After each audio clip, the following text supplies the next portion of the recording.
is working. No, the super drains are still flooded with water.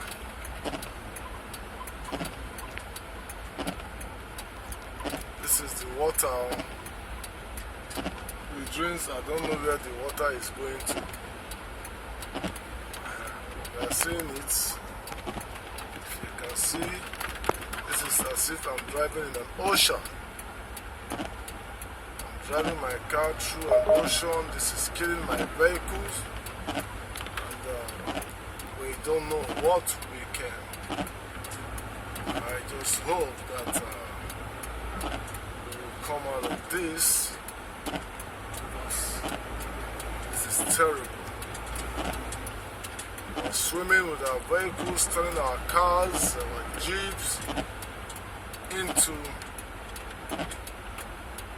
boats in the middle of a hill. So I'll tell you that it cannot be said and convincing that we have engineers who are actually doing the jobs. The drains are almost completed, and yet the flood as it is higher than what it used to be. So I think there is a colossal waste of our collective resolve, or our collective funds. We don't have a choice. We must get back home. We can't stay outside the streets for too long, and that's why we keep pushing on.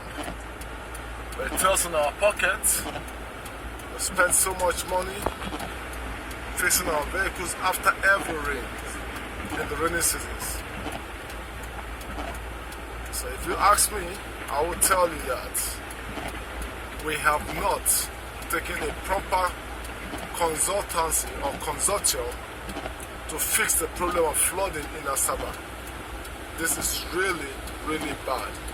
I'm just passing the police headquarters region. As you can see, even though it's dark, but it's all water covered up to my Jeep tire and above. Terrible, terrible situation.